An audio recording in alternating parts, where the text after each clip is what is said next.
उन्नाव से एक बेहद ही चौंकाने वाली घटना सामने आई है, जहां पर युवक का शव पहले दफनाया गया, उसके बाद में परिजनों को उसकी मौत हत्या लगी। जब कब्र खुदवाई गई तो शव वहां से गायब मिला है। आपको इस रिपोर्ट में दिखाते हैं।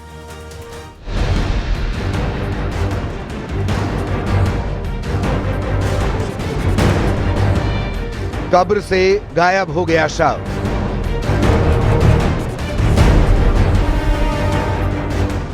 पोस्टमार्टम से पहले शव लापता।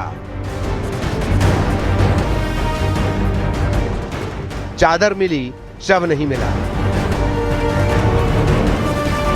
मामला उन्नाव के बांगरमऊ कोतवाली क्षेत्र का है। सिरधरपुर गांव में पिछले दिनों एक लड़के की मौत हो गई थी। परिजन इसे शुरू से संदिग्ध मान रहे थे। आनन फानन में शव को दफना दिया गया, लेकिन परिजन इसे हत्या मान रहे थे। परिजनों के मुताबिक मृतक हिमांशु कानपुर के कल्याणपुर इलाके में मजदूरी करता था। 8 मार्च की रात अचानक उसकी तबीयत बिगड़ी। उसके दोस्त उसे अस्पताल ले गए, जहाँ इलाज के दौरान उसकी मौत हो गयी। सूचना मिलने पर परिवार शव को गाँव लेकर आया और 10 मार्च को नानामऊ घाट पर दफन कर दिया गया। लेकिन कहानी यहीं खत्म नहीं होती। मृतक की बहन ने आरोप लगाया कि उसके भाई को जहर देकर मारा गया है। शक की सुई गांव के ही लड़के पर घूम रही है। परिजनों का कहना है कि वो हिमांशु के साथ कानपुर में ही मौजूद था और शव के साथ गांव भी आया था। शक गहराया तो परिजनों ने पोस्टमार्टम की मांग की। प्रशासन से इजाजत मिलने के बाद जब पुलिस टीम और परिजन कब्र खुदवाने नानामऊ घाट पहुंचे तो वहां जो देखा उसके बाद सभी के पैरों तले जमीन खिसक गई। जिस कब्र को खोदने गए थे वो पहले से ही खुदी हुई थी। शव कब्र से गायब था। वहाँ पर सिर्फ चादर पड़ी थी जिसमें शव को लपेटा गया था। वहाँ पे बॉडी गायब हो चुकी थी, बॉडी नहीं थी वहाँ पे। अच्छा। हाँ, और इसके लिए जो है पुलिस प्रशासन कुछ भी नहीं करना चाहता है, कुछ कर भी नहीं रहा है। और अच्छा। हमारी कहीं से कोई हेल्प नहीं हो रही है। मैं जानकार हमारे गांव के एक अविनाश नाम का लड़का है, उसको सारी जानकारी है। अब सवाल है कि परिजन जो हत्या का आरोप लगा रहे हैं, क्या उसमें सच्चाई है? क्या किसी ने सबूत मिटाने के लिए शव को गायब किया या इसके पीछे कोई और गहरी साजिश छिपी है? गांव में भी इस घटना के बाद से हड़कंप मचा हुआ है। मृतक के परिजनों ने पुलिस से सख्त कार्रवाई की मांग की है। वहीं पुलिस भी जांच पड़ताल में जुट गई है। अब इन्वेस्टिगेशन के बाद ही मौत का रहस्य बाहर आ पाएगा। उन्नाव से अनुज गुप्ता के साथ bureau report, news 18 UP Uttarakhand.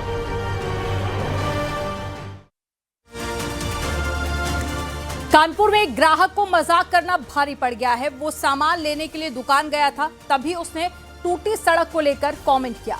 इसके बाद में दुकानदार और उसकी बहस हो गई है। बात मारपीट तक जा पहुंची। दावा है कि इसी दौरान ग्राहक के दांत भी टूट गए हैं। ग्राहक के, आपको इस रिपोर्ट में दिखाते हैं।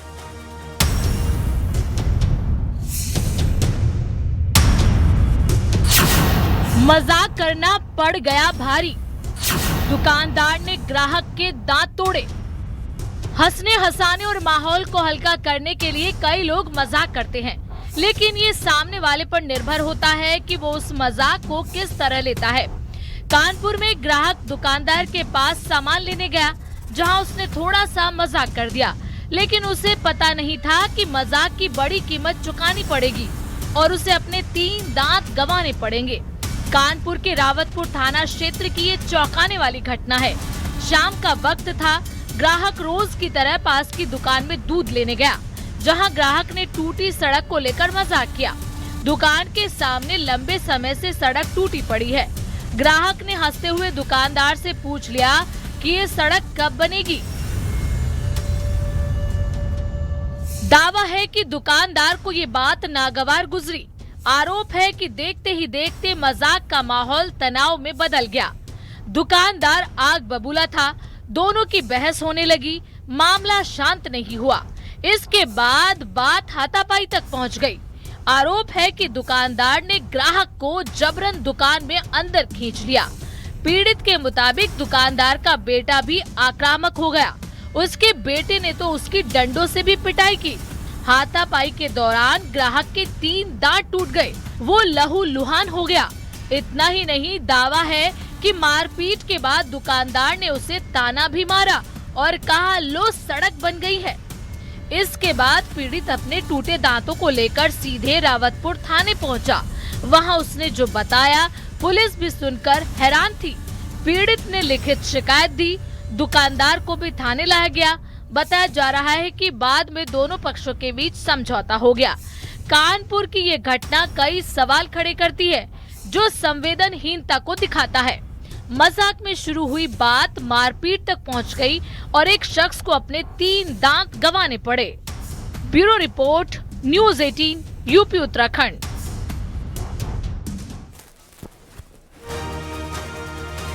ऋषिकेश के बाद में अब टिहरी में पानी से लेकर हवा तक के सफर का रोमांच मिलेगा, क्योंकि जब सैलानियों को यहां पर सी प्लेन का लुत्फ मिलने जा रहा है और इसको लेकर लोग काफी ज्यादा एक्साइटेड हैं। आपको इस रिपोर्ट में दिखाते हैं।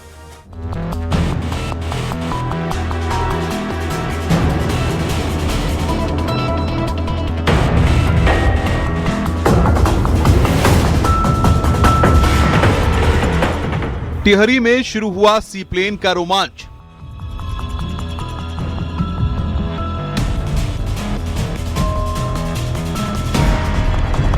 पानी पर उतरा उड़ता जहाज।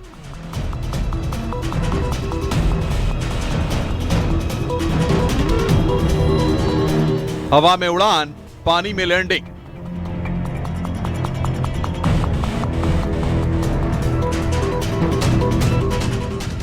पिछले दिनों योगनगरी ऋषिकेश में सी प्लेन का सफल ट्रायल हुआ था। अब टिहरी झील में भी सी प्लेन ने सफलतापूर्वक टेक ऑफ और लैंड किया। तस्वीरें बेहद रोमांच से भर देने वाली हैं। आने वाले वक्त में सैलानियों को वादियों की सैर और झील का अद्भुत नजारा देखने को मिलेगा।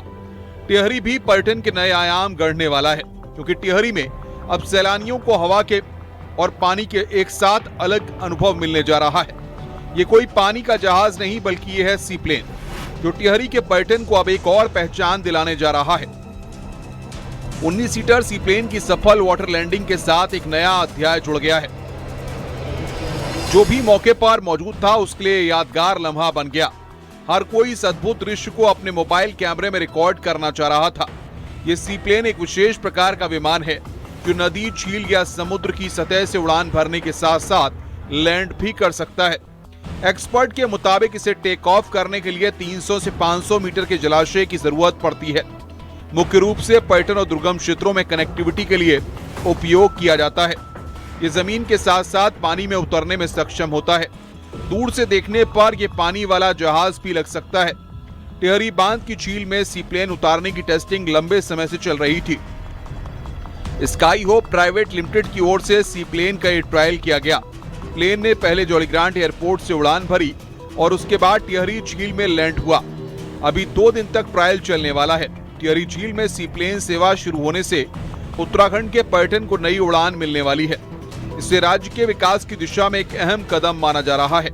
सी प्लेन पर्यटकों को टिहरी से उड़ान भरकर खूबसूरत वादियों के अद्भुत नजारे दिखाएगा। इससे पहले ऋषिकेश में पशुलोक बैराज में सी प्लेन उतारने के 2 ट्रायल किए गए जो सफल रहे थे।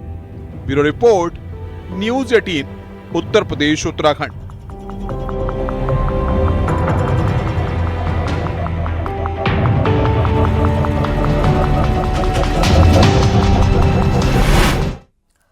जिस उम्र में बच्चे खिलौनों से खेलते हैं, उस उम्र में प्रयागराज की एक नन्ही बच्ची ने ऐसा कारनामा कर दिखाया जो किसी को भी चौंका सकता है। इस नन्ही जलपरी ने अपने चौथे जन्मदिन को यादगार बनाते हुए यमुना नदी को तैरकर पार कर लिया है। आपको इस रिपोर्ट में दिखाते हैं।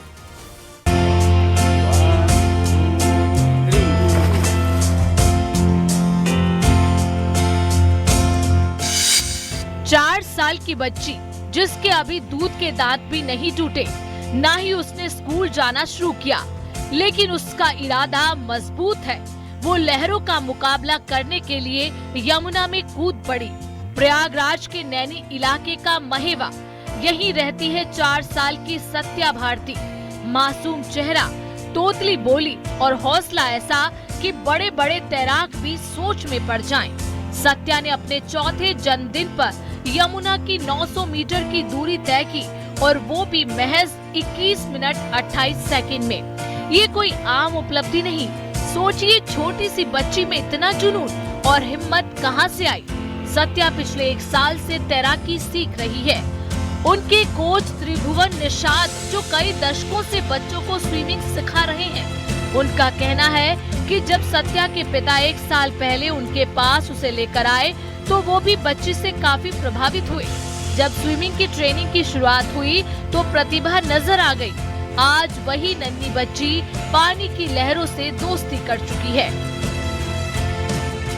प्रतिभा की धनी है। एक बार इसको बता देने के बाद कि आप ये करना है तो वो लगातार निरंतर उस चीज को करती रहती है कि ये हमें सर ने ये चीज बताया तो हमको यही करना है। अगर कोई आकर के बीच में ये कहता है नहीं कि आप ऐसे करो तो कहेंगे नहीं नहीं सर ने ये बताया है तो हम यही करेंगे। और इसके अंदर बहुत ही क्षमता है करने की। सत्या ने अपने इरादे जाहिर कर दिए हैं। वो यहीं पर नहीं रुकने वाली है। वो बड़ा होकर पुलिस अधिकारी बनना चाहती है। वहीं सत्या के पिता की ख्वाहिश है कि बिटिया नेशनल लेवल पर देश का नाम रोशन करे। चाहता हूं कि अच्छी वो स्विमर बने और देश प्रदेश का नाम भी रोशन करे। और हमारे सर त्रिभुवन निषाद, मैं उनका बहुत बहुत धन्यवाद देता हूं कि हमारी बिटिया को सभी लोग बहुत अच्छे से यहाँ पे सब लोग चाहते हैं कि ये सत्या आगे बढ़े। सत्या ने जो कर दिखाया है वो हर किसी के लिए संभव नहीं होता। छोटी सी उम्र लेकिन हौसला बड़ा। प्रयागराज की इस नन्ही जलपरी ने अपना टैलेंट दिखा दिया है। उसने दिखाया है कि सपनों की कोई उम्र नहीं होती। जरूरत होती है तो सिर्फ जुनून और सही दिशा की। प्रयागराज से सर्वेश दुबे के साथ bureau report, news 18 UP Uttarakhand.